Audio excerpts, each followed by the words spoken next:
introduce our fabulous speaker. Most of you who've been unemployed any length of time or attended any job search organizations already know Angela Loeb because she has been a leader in this business for a very long time. She is a career transition consultant. The topic is when your resume doesn't seem to be working, 3 things you may be doing but need to fix. So it's a very long title, but worth it to sit through this and see what she has to offer. She has worked with professionals in career transition for over 25 years, including nearly 15 years as a recruiter. In addition to providing resume writing and career advising services, she's an instructor for the Center for Professional Education at the University of Texas and a co-founder of peopleshowcase.com and Career Development Network. She has also written 3 books. She has published over 500 articles and produced over 100 podcasts about career, job search, and personal development. You can find free resources and get more information about her services at insyncresources.com. I'm sure that Shannon and or Angela have already put that into the chat. So make sure that you save the chat at the end of the meeting. We will remind you how to do that. And without any more delay, let's see what the fabulous Angela Loeb has to say. Thanks so much, Kathy. That was sweet. And I saw your note, Jenny. I saw your note in the chat. You're a sweetheart too. I just want to give a special shout out to Catherine for offering an hour. You guys better take her up on that. Catherine rocks. And I've known Catherine since the late 90s.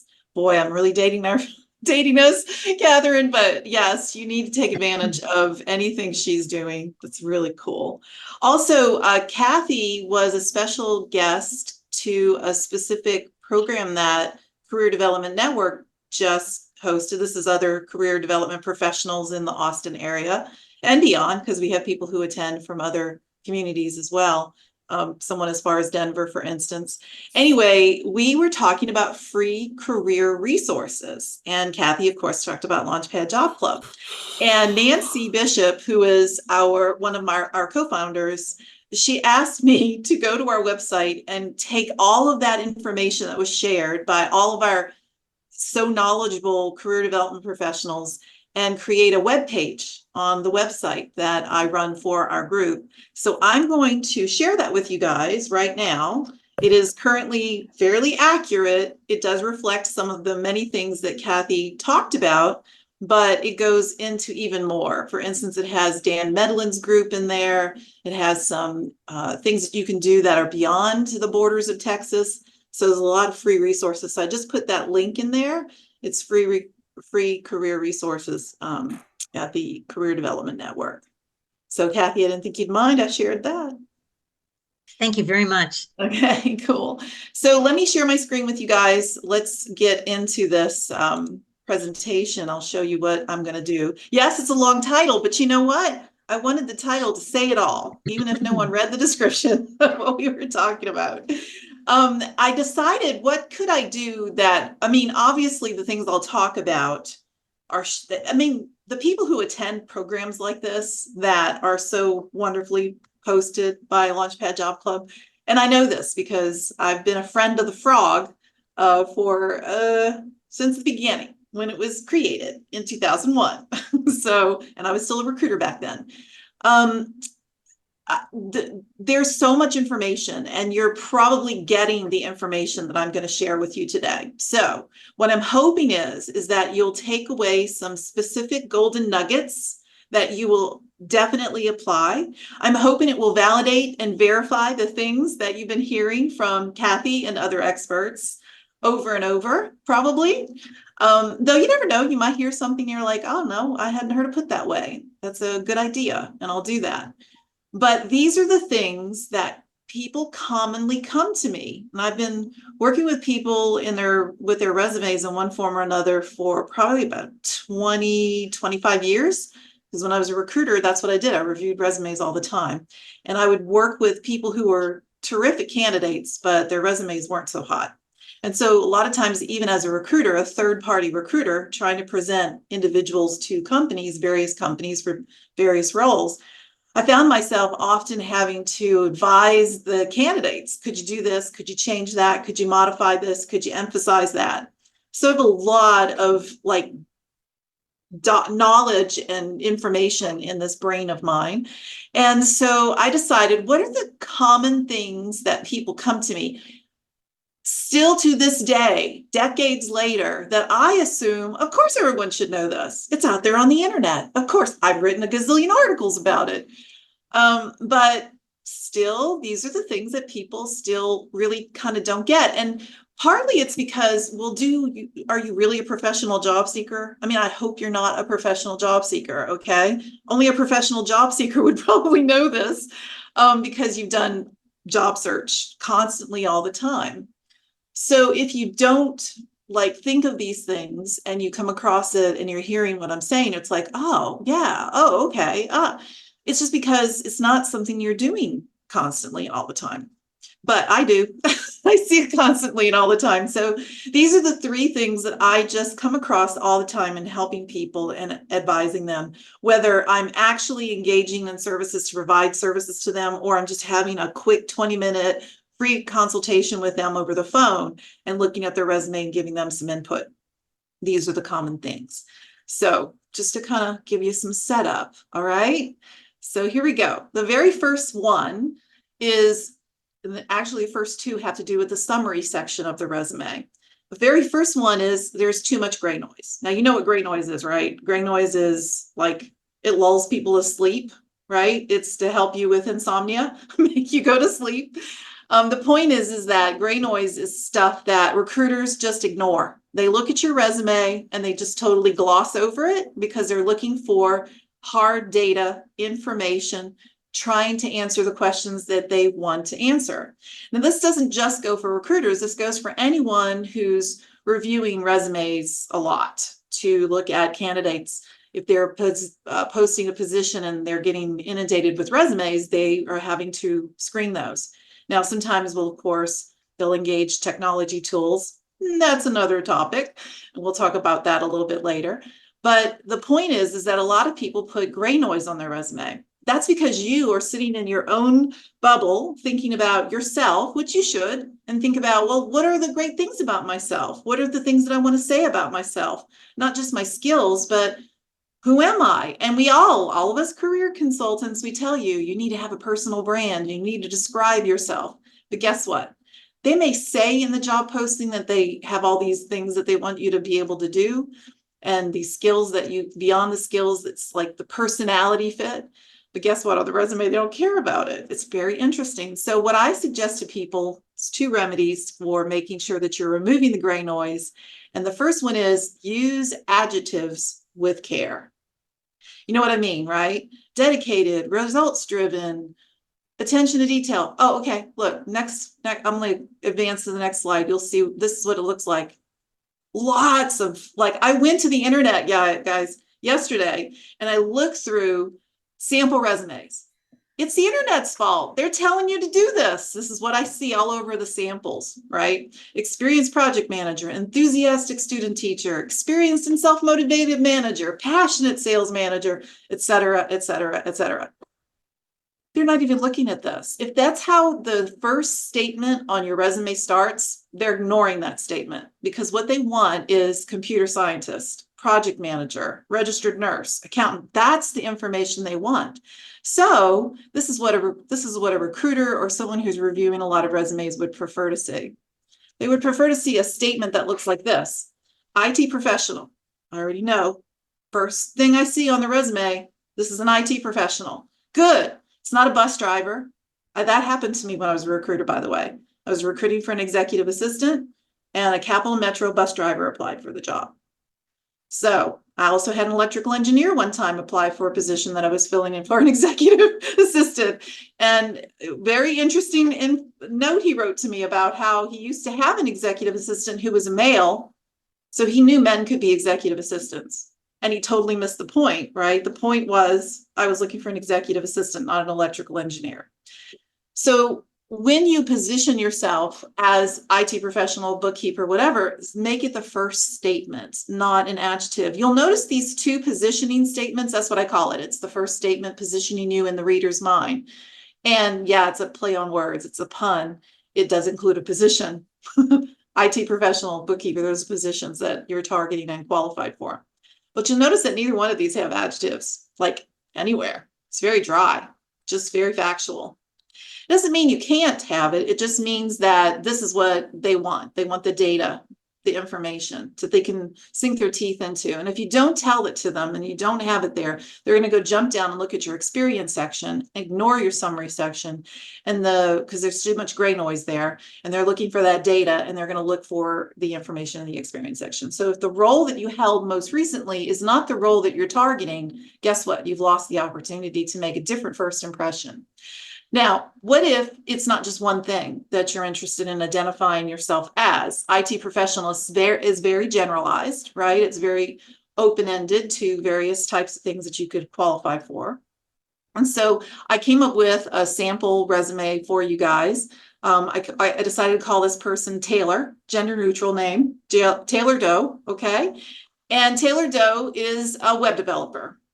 Now, what if instead of it being web developer with 5 years of experience, you decided to go with a headline?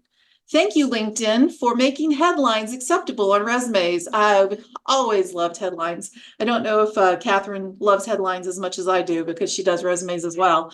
But I love headlines because they give us a lot of versatility in how you express yourself. And at the very top of the resume, you tell them, it's right up in their face, what you do and what role you're qualified for. You could do this as a functional area of the business that you work in versus a title. So it could be web development if you wanted to say web development instead of web developer. But there you go. You'll notice that there's some adjectives in this positioning statement that's been broken up, right? So you have web developer, that title position underneath a name as a headline. And then in the summary, there's the rest of the positioning statement. And underneath that, you'll see adjectives. This is something that I adapted from a person, an actual sample I found online. So this is what was written in there. Strong creative and analytical skills, team player with an eye for detail. That's how they wrote it. So I just wanted to mention that you can remove gray noise by the way you start the resume, the very first statement and how you position your headline, okay? The second thing you can do to help make sure your resume in the summary section is you reduce the gray noise or remove the gray noise is to go light on intangible traits and optimize the keywords and phrases. So if we look at Taylor again, there's the skill section. And again, I lifted this right off of that sample resume I found out on the internet of a web developer who has given us this information about the skill set that a skill stack that a web developer has. Now you'll notice that I put this into 2 columns just to make it easy for us to see. Very often on a resume, I'll have a 3-columned thing. On LinkedIn, we can put skills galore. I think there's 50 or more skills that you can add to your profile, and they very much emphasize skills, skills, skills, because it is a database and they're doing searches on skills. But you'll notice that Taylor here has chosen some vague things. So web design is a given if a person does web developer, but we'll give it to him or her, because the thing is, web design is a nice keyword. It's a nice keyword, key phrase.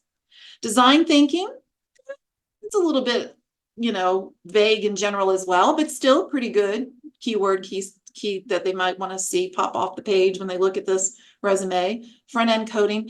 Now, when we get to the second column, we see a few that I say, hey, there's opportunity here. Problem solving. Listen, you have a post. I'm going to sound sarcastic here, but I have said this so many times over the years. Everyone who looks for a job, practically everyone, I've never come across someone looking for a job who doesn't solve problems. A business solves problems. People solve problems. We have opposable thumbs. We solve problems with our opposable thumbs and our brains. So everyone solves problems. So when you say, I am good at solving problems, I think when I was a recruiter, I think you better be good at solving problems. Why else would I hire you? Or results oriented. You better be good in getting results. Why else would I hire you? Right. So these are things that are just kind of a given. So to me, it's an opportunity. When you have problem solving, you can change that to something else and then demonstrate it. Instead of saying you have it, show it through through the accomplishments and tasks and things and the problems you've solved for the employer that you worked for. Computer literacy is also one that's a little vague too to me. A web developer better have computer literacy. Hello. And I don't think a recruiter is going to do a search for the keyword or key skill computer literacy while they're looking up a web developer. Strong communication. Okay, up at the top, we have team player. It's a given if you're going to be a team player that you have strong communication. So this is a missed opportunity as well. Project management tools is generalized and there's opportunity there. So here's just a little tweak. I didn't do as much as I could with this, but I'm just going to show you just a little tweak and how it makes a difference. What if I went with the front end coding skills that are needed for someone who's a web developer and those in the first column? And then what if I changed computer literacy to responsive design, which is a skill that's needed for a web developer to have? And that is a word and a term that if I was a recruiter, I might be actually looking for it. I might actually click Control F, type in responsive design to see if it shows up somewhere on the resume. So that's a much stronger word. So instead of project management tools, just say project management, which is a really strong keyword skill, and then say some of the tools underneath Asana, Basecamp, Jira that they might use. So you see how this is a much stronger presentation. It's removed gray noise and it's telling me factually the things that I need to know and see at first glance. And this is the first impression. As soon as the resume opens up on a screen, the first thing you see is not the entire resume. It's not the end of the resume. It's the very first topmost part of the resume, the summary section. So this is where all the magic happens. The first impression happens. And so you're wasting opportunity if you're not removing all that gray noise. If you have gray noise there, get rid of it. Okay, the next challenge we have is that the summary section can tend to be too generic. Okay, so we career consultants, we career experts will tell you have to have a personal brand. You have to stand out, make your resume stand out. And you're thinking, I'm trying. what do I do? So I have some remedies for you. The very first thing you can do to make sure your summary section is not too generic is to actually take your value proposition and use real world examples. Okay. Now, you hear us, we preach this constantly. Include metrics, put accomplishment statements, say the impact you've made, use the numbers. But I have to say, I've worked with salespeople, for instance, who have no problem coming up with metrics, but they don't mean anything to anybody outside the organization. Reached 125% of my quota 4 quarters in a row. That doesn't mean anything to me. I just know, okay, cool. You're a salesperson who exceeds your quotas. I need a salesperson that exceeds my quotas, but what do you do and how do you sell and who do you sell to and so there's no context. If I'm a web developer, and I have a really good example for you for the web developer, again, pulled this right off the internet.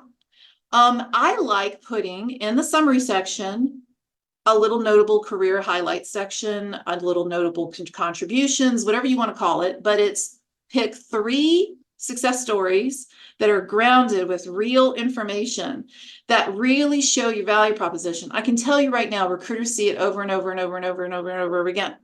5 years of experience in database administration and website design. I'm creative. I'm a team player. I have web design capabilities. I can do front-end coding. Sure, all my candidates who are applying to this job have this. But this is what differentiates you. This is what makes your value proposition stand out and become alive to them, is when you include the impact that value proposition made, it in action, right? So I could have just put something like increased monthly web traffic by 200% and just been a simple little thing that I did, and say that that was my impact. And I could put that in the experience section for the employer I work for, and that'd be great. That's a great accomplishment statement. But by saying this, I give them a lot more context. I tell them about the kind of the size of the client that I worked with and what the project intention was, the goal of the project. It is not a long-winded half a page explanation. That explanation will be something in the interview that you get to talk about. So you tease them with the information here. And of course, the whole idea is, hey, Taylor, tell me more about this project. And then, of course, Taylor can go into the backstory of this project in the interview. So what I'm seeing here is the information put forth in such a way that I'm wanting to stay in the summary section a little bit, right? I'm going to still pop down if I'm a recruiter, if I'm a person who's reviewing a resume or a bunch of resumes, I'm still going to pop down into the experience section and do a quick 5-second glance to see where the person's worked and everything. But I might go back up here because there's quality data there. There's quality information for me to absorb. Now, some people say, well, I have accomplishments, Angela. I put them in the experience section. And I say, that's great, but it's kind of buried in there. If you can optimize your summary section with just putting a few, like 3, and that's my favorite number, is 3 success stories that you say what you do, and then immediately you're providing evidence of that in action with impact and creating that kind of concise narrative, then I don't have to go hunting for that information or come upon it by chance because I'm busy. I'm reviewing 50 resumes. See, so this is just a way to really optimize this area and make sure that you're, making it where it's not too generic. You are standing out and being seen, for what you can actually do, not just what everybody else can do too. Okay. The next thing is you want to make sure your content is relevant to what you're targeting. Now, a lot of people will ask me, I need to have another resume that targets this, and I have to have a third resume that does this. And they tell me about how they need to have multiple resumes, or they don't know how they should take their resume and should they take their resume and modify it for each job posting. How much work is that, But I want to take a moment before I get into talking about how you can do some tweaks to your resume to target it, because yes, they do expect you to do that. I mean, with word processing, they think it's easy, do it, right? That's what they want you to do. But before we talk about that, I want to just like a cautionary word about this. And Kathy, you and I talked about this. I mean, like during the Great Recession, we talked about this because we could see LinkedIn was coming on strong and becoming such an important tool. And now it's a given. Everybody takes it for granted. But then it wasn't really known like it is now, okay? Everybody seems to be on LinkedIn. I mean, there are some exceptions. You won't find a lot of nurses on LinkedIn, and you won't find some people in certain industries and sectors on LinkedIn. But most of us in the business world are in LinkedIn. Right. It's a static representation of yourself. This is what Kathy and I remember. We talked about this many years ago, that we might be out here targeting our resumes left and right and changing things up, but they're going to go boop, boop, boop, over to LinkedIn, and they're going to look at how you're presenting yourself on LinkedIn. And is the messaging dramatically different? If it's dramatically different, you confuse them. You don't want to do that. That creates friction, and you want to have as little friction as you possibly can to ease the way between you and having that conversation with a recruiter or whomever it is, the employer. So you want to make sure that your marketing message has congruency across the platforms, the platform of your resume and the platform of however you're presenting yourself online. And if you're saying over here on my resume, I'm going to go just dramatically different and say I could do this. Well, maybe as long as there's some conversation about it before you present that, and they have context and they understand what you're doing and what you're presenting, okay. But if the first impression they have of you, they're a stranger, they have no idea who you are, is what you say on resume and what you say on LinkedIn is dramatically different. So I just want you to kind of keep that in mind and understand that, this is about branding. At the end of the day, a resume is like your branding brochure. Your LinkedIn profile, in any way that you present yourself online, is like you're branded yourself. You're branding yourself, like you're marketing yourself. Okay, so just cautionary word about that. So before we talk about what things you will do and how you will change, I just wanted to make sure I point that out. So here are the specific areas in your summary section. You shouldn't have to necessarily revamp your entire experience section, especially if you've done a good streamlined version of your experience section where you haven't gone on and on for pages describing everything you ever did for those employers. You actually just really contained it to the most relevant information. Relevant information in my mind, it covers two areas. One, it's relevant to what you want to be doing. It's not just what you can do, because sometimes you can do great things and you can be good at things and just hate doing them. So you want to do the things, you want to focus on the things that you can do, that you want to do, okay, that you're really good at doing, but that you want to do. And it also has to be relevant to the employer, right? So if you worked as a web developer on legacy systems and software development and systems that we're really not using anymore, you might just briefly mention it, but not go into detail about that, right? So the deal is, for me, I think the main tweaking that has to happen, and I'm using the word tweaking on purpose because it isn't supposed to be a total revamp, just tweaking, in your summary section are, first, if you use a headline. Now, maybe you don't use a headline and that's fine, but if you do use a headline, you can actually change that up a little bit. You can put multiple things. You could put things that are aspirational. So let's say you are a web developer and you want to be a senior web developer, okay? Or you also want to be a web developer has an IT team or whatever. So you might just put something like web developer / manager. Or let's just say you decide when you look at this job posting, or your friend has told you about an opportunity at their company where they work for a web developer, but they keep using the term front-end developer. Well, you might use their terminology. You might even flip this around and put front-end developer first and then web developer. So you can have some fun and play around a little bit with your headline. Again, thank you, LinkedIn. LinkedIn has 200 characters in that space in your headline. You can optimize it and use it and put all the possibilities in there of the headline of what you're targeting and you're qualified for, whether it's straight as an arrow, what you've been doing, or whether it's aspirational, or whether it's a career shift that's specific, in which case you can say targeting roles as web developer. The other thing you can do is change up your skills list. To me, makes the most sense. I skipped over the branding statement, the positioning statement, because the way I look at that is you are who you are, right? You're creative and analytical. Is that going to change? You're a team player with an eye for detail. Is that going to change from job to job? No. I mean, this is the way this person self-identifies. So we're just going to leave that be. However, the skills is where you have some opportunity here. So you can look at the posting, or you can look at the job opportunity as your friend has told you about it, and you can start to understand these are the things that are most critical and most important to them. I can reorder the list. I can replace things. Just like I showed you earlier, how to make it less generic, you can do it where it can be more specific to the role. And what's nice is on LinkedIn, lots and lots of skills in that section. And you can just go and pluck things out if you need to and replace them here if you need to. The other area that's obvious, the third and last area that's obvious, is the career highlights or the success statements that you want to make about yourself.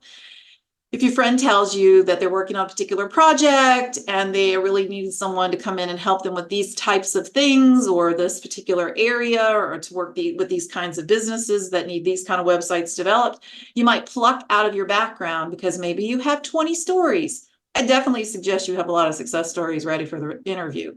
Again, another topic. But for your resume, you only have a few, right? So you pick out of the repository of success stories you have, and you think, they're going to care most about this, how I did this, because it's relevant to what they do and they're interested in. And that's where you tweak. To me, this might be the only section you end up tweaking, depending on what you're focused on, just depending on who you are and what you're working on and what you're presenting yourself as. To me, that's the most optimal area that you can tweak it. All right, so all of that being said, the next, third and last thing that people do with their resume that they tend to talk with me about doesn't have to do with actually the resume itself. It has to do with their search methods and their search strategies. And that has to do with over-reliance on the resume. So let me explain what I mean by that. I, of course, write resumes and advise on resumes for a living. So It's my favorite thing to do of all the things that I do with clients. So here I am, just basically kicking my own butt, right? By saying, hey, it's not about just the resume.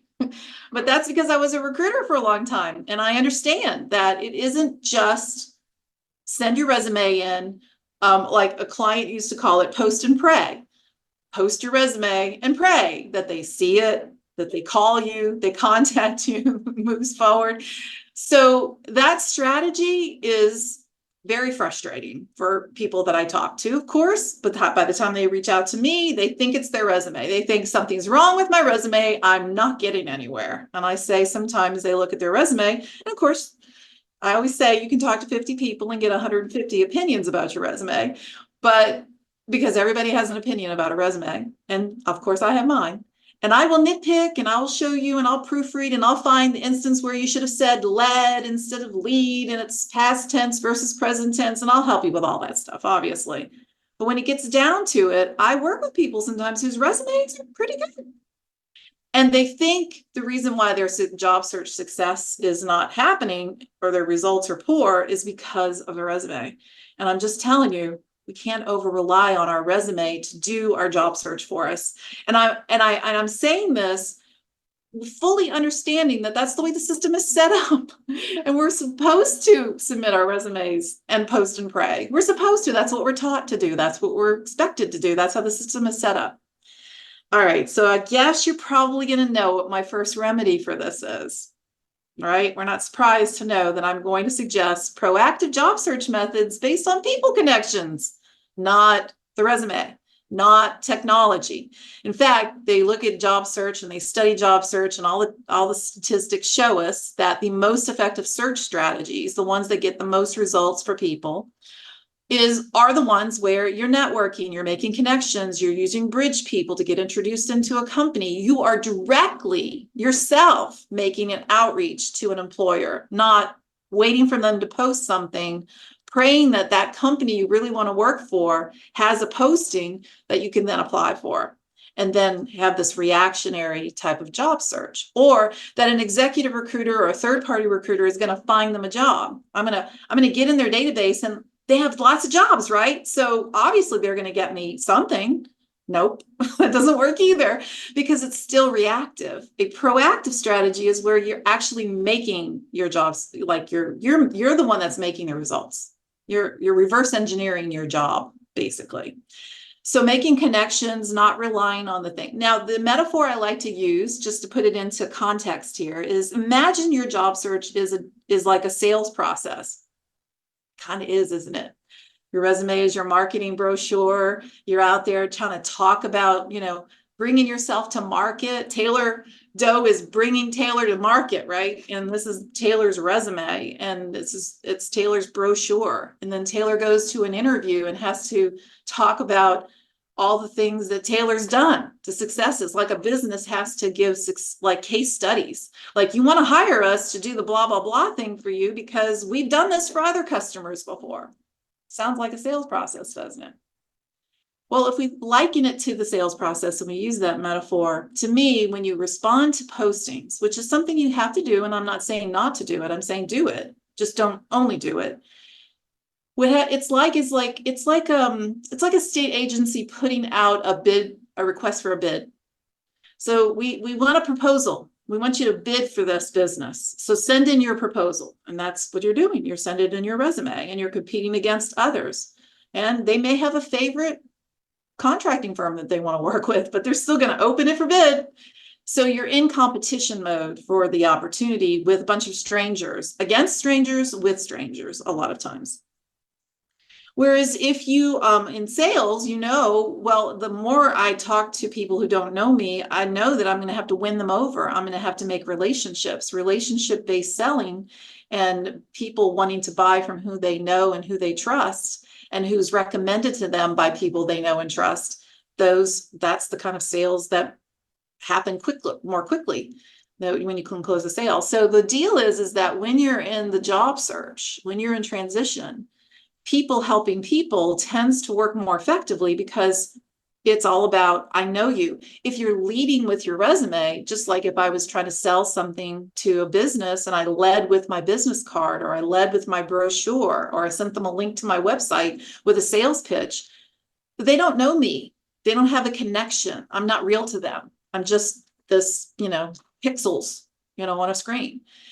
So, all right, I'm going to get off my soapbox now and stop talking about this. But really, sometimes it's not your resume that is the issue. Sometimes it's your search method that is the issue. Okay. And the resume is never going to be perfect, and it's always going to evolve and change as you'll find throughout your career. All right. The second method or second remedy I suggest to really move beyond just relying only on the resume to help you in your search and to make sure that you're standing out with employers and recruiters and whatnot is to take a look at and think creatively about other tools that you can use in addition to your resume to stand out, to show that you're like a real person. And my favorite one that I'm going to talk about first, or one of my favorite ones that I'm going to talk about first, is video.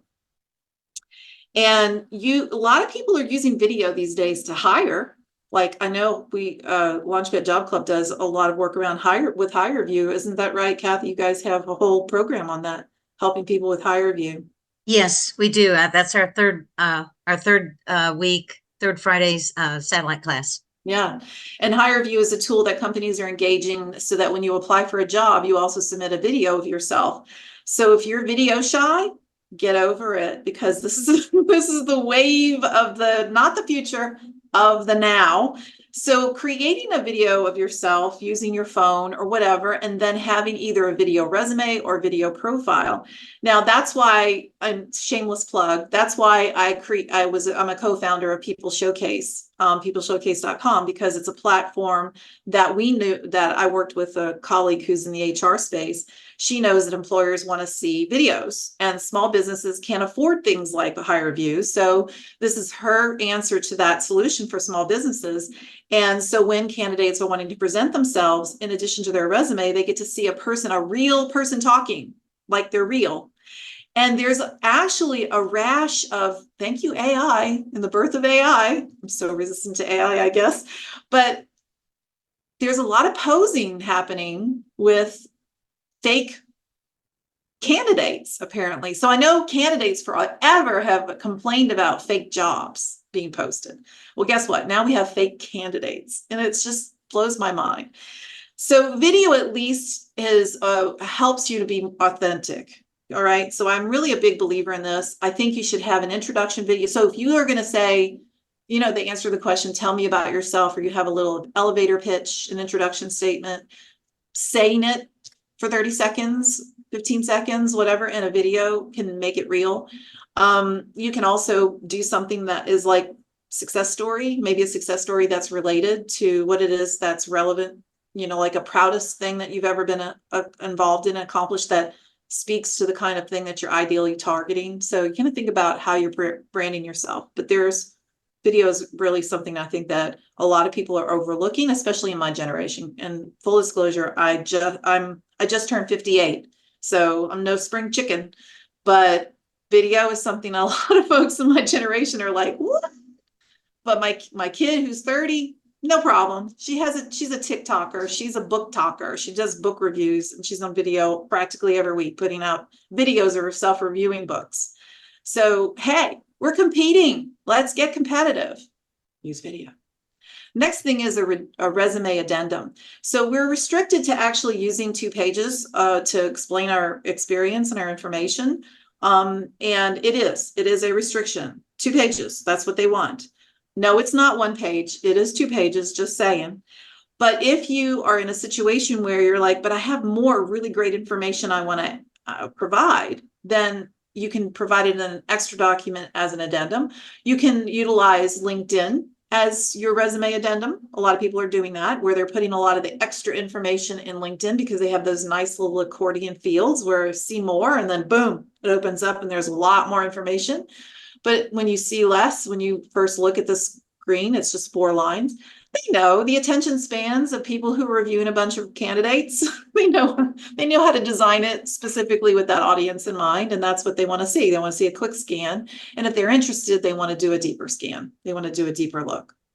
So the same thing for your resume. It needs to be targeted and relevant, but you can put all the extra information if you need to that's relevant. Another thing too that I found is a very useful addendum that this was a person who was well ahead of her time, who I was back when I was a recruiter. So this was the early 2000s when I interacted with her as a candidate. When I had posted a position and she responded to it, she really stood out because not only did she have a resume, she had what she called, or I call, a job posting analysis, where she took the job posting and kind of picked it apart and put it in a 2-column. She presented in a very nice, clean way. It wasn't just a sloppy spreadsheet that made me scroll through it, but she had a really nice, pretty presentation of it. She took items off the job posting, put it in column A, and then in column B, she found a success story or something from her background that demonstrated that particular requirement, skill, or whatever that I asked for on the posting. And she basically did my job for me as a recruiter who needed to screen and find out, does this person have the skills that I'm looking for? She did it for me. Was a wonderful document. To this day, I still remember that. And so that's a nice resume addendum to provide as well. So just thinking outside the box, as they say. Naturally, there's also online platforms that you can use. And the ones that come to mind immediately that have public profiles, of course, the number one that we all think of is LinkedIn, right? Where it's a public profile. You can take that link and you can stick it on your resume. Alpha is a professional networking site, is professionally oriented for women. And so maybe Alpha just last year went to showing professional profiles. So that's another thing where you can go and put a bio, a picture, and you can put some key things about yourself and your expertise areas, and you can have a public Alpha profile. Upwork, some of you might be familiar with Upwork, who do any kind of freelancing or side work. And that's a site that where there's a lot of freelancing projects. They call it talent marketplace. That's a highfalutin word. I think it's the same thing, right? It's freelancing. As a matter of fact, Upwork used to be called Elance way back in the day. I'm really dating myself now. Anywhere where you can contribute thought leadership or expertise in your field, and they allow you to have a public profile. If you can take that public profile and share it, that's another really cool thing that makes you stand out, makes you a real person, not just the nameless, like another person, another name, another number. Here's a quick bonus tip. If you are in a situation where you have multiple places where maybe you have some GitHub code or whatever different things that you do and you have out there and you want to conglomerate it into one place, you have more than just a LinkedIn profile. You might use a landing page conglomeration software platform like Linktree, because basically you go to Linktree and for free you can set up a page and you can just put all of your links in there, and then you can share your Linktree link on your resume if you want, and that way if they go see that and they click to this other page, they'll see all the links and they can do the extra exploration of where you show up as an expert. All right, so those are my little extra remedies for you, the things to be thinking about. And I just want to open it up to questions now. We have 15 minutes, right, Kathy? Yeah, at least. I'll start off with a question. All these additional things that you send to beef up your initial resume, are you saying that you send those to a person on the inside of the company? Do you assume that you now have a contact in HR?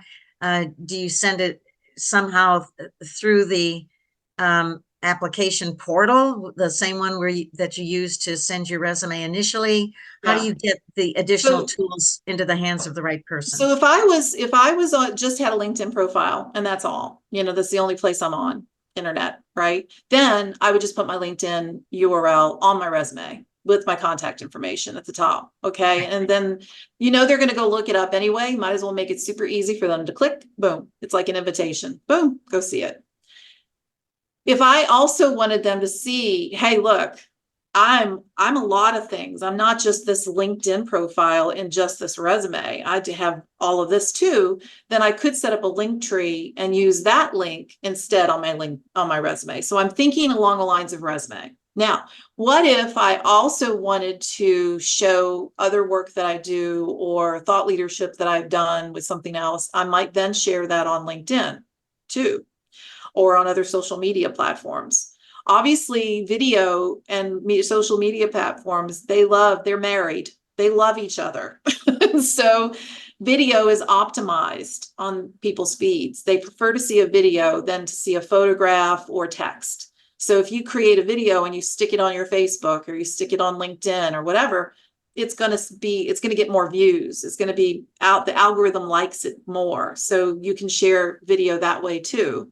A friend of mine just did a video where she got a testimonial. She's a business she's a business coach, executive coach, life coach, and she got a testimonial from one of her clients. And I haven't actually gone to see it yet, but she told me she did it. Because we talked about how to do it, which was the video came through. She does like a little Zoom thing with her client, and he said his wonderful things about her. And then she got it edited from Fiverr, and Fiverr is a really inexpensive website that you can go and hire people to and tell them, here's my project, and they can kind of bid on it, and then you can get someone to do it for you. So for really inexpensively, she got this very short video edited, and then she went to LinkedIn, created a post on LinkedIn, put her video in it. I think she said a few words, and then published it. And then one of the things that came up when you're posting a post is it asks you if you want it to be featured. And she clicked yes, and like a little star, featured. And now that video is featured on her profile. So when you go to her page, you'll see her header, her picture, her headline, and you'll see the little featured section, and that video is there as the first one. So there are various ways. Hopefully that answers your question, Kathy. Yeah, sure. You could ostensibly send it to the person that you know. You could send it to your friend who's trying to refer you into the company. In addition to the resume, you can have an email where your resume is attached and a link to a video is in the body of the email. There's various, just thinking creatively about how can I just be more than just this resume to this individual. So if you have if you have a paid for subscription to LinkedIn, then you can see the name of a recruiter who looked at you. Mm-hmm. If you just have the free subscription, you don't know that. No. I mean, it'll say somebody looked at it, but it won't say, it won't give you a name. But I know that when you add additional information to LinkedIn, you come up as essentially a new job seeker. It gets broadcast out that, whatever you've added stuff to your resume, to your profile. Do the recruiters that have looked at you, that have expressed interest in you, do they get a flash that you've added something? I don't know that. Because I haven't used LinkedIn as a recruiter on the back end, and they have a very fancy service called LinkedIn Recruiter that my understanding from a friend of mine who had it for her company was like $10 or $12,000 a year for a seat on LinkedIn Recruiter. Maybe it gets that fancy. The only thing I do know that LinkedIn Recruiter does provide a recruiter who's using that service is a very granular database search. So they can get really into the nitty gritty to look for what it is that they're trying to fill and get really specific to find those keywords, phrases, and whatnot on and Boolean searches and things that they do. Right. to do. But I do not know what the analytics would look like. Like, do they get notified? Because I do remember a recruiter way back when they first started this service, and this was many years ago. A friend of mine, who she said, it's really cool what LinkedIn is doing, because I can actually bookmark profiles and kind of put them aside, almost as though, this was a file or a repository of resumes that are candidates that she could go back to in the future if she needed to. She was like trying to build a pipeline of candidates. This is a candidate that we typically would hire, but we're not hiring right now, but I'm going to put him in this folder. So I just know that there's a lot of capability with LinkedIn and stuff. I just don't personally know what it is since I don't have that behind the scenes access. Yeah. So without a name of somebody that you're addressing this additional follow-up information, you just can post it and hope that they look at it and see it. Is that correct? Right. And so that to me is, you know, for me, when I'm thinking of doing these things, I'm thinking, let's put it on the resume. You know, let's make sure if you're going to have a presence somewhere else on the internet, put the link on your resume. Right. If it's just LinkedIn, great. Put your LinkedIn URL and invite them to go look and see that you're more than the sum of this resume. That's 2 pages that's contained you in this certain way, right? And then if there's multiple things that you want to show them, then take advantage of the free tool called Linktree, where you can put a bunch of links, and it's basically your landing page where people can go and they can go, oh, if I wanted to put I don't have a Facebook account, but if I wanted to put my Facebook account or my X Twitter account, all of those places where I'm either inviting them to check me out or connect with me, then I can do that. And if I'm involved in association, maybe there's a bio page, maybe I'm, on the board of an association in my profession, and I have a bio page on the professional association's website. That might be another thing that I might want to put on my link tree, so to speak. Right. But rather than putting all of that on your resume, you just put the one linked tree link. Gotcha. I like it. We have a question in the chat. Amy said she has years-long gap due to multiple personal and family medical issues, but I've also done a lot of pro bono work for friends and family during this time that she shared with us. That's really impressive. What should I do about this gap? Should I mention the now resolved medical issues at all? So that's tricky, and probably would be, I wouldn't give a carte blanche answer to that, meaning I wouldn't want to give a generalized answer to that. We would probably want to specifically talk about the circumstances and what you'd want to disclose or not disclose. But gaps are worrisome and do need to be explained in some way. So example, I worked with an accountant once. This is one of my favorite examples because his situation was he was in a high demand skill set. His qualifications were high demand. High level senior accountant / controller. Okay. He had helped the company and the organization he had worked with get to the point where they were able to successfully sell the company. They gave him a nice juicy severance for all of his, good hard work that he gave. And then he said, I'm going to go travel Europe because I didn't get to do that when I was out of college. And now that I'm in my 40s, I'm going to do it now. So he went off on a sabbatical. And, to totally innocent reason, right? It's not like a medical thing. It's not like a family thing. It was personal glory, personal glory, okay, and curiosity. He came back probably I think it was about 6 or 8 months later, and he was ready to get back into his job search.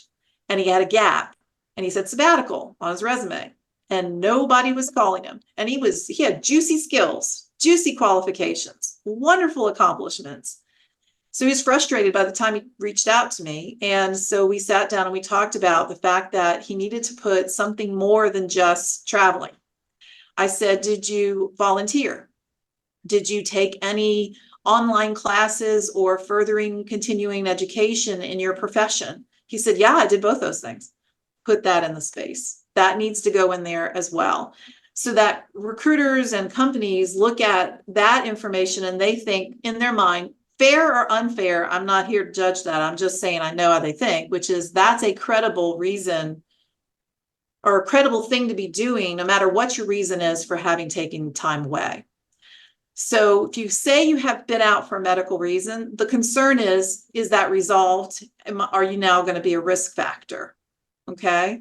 If you were, and I don't know people like this anymore because they're not in my circle and I don't work in the corporate sector anymore. Thank the Lord.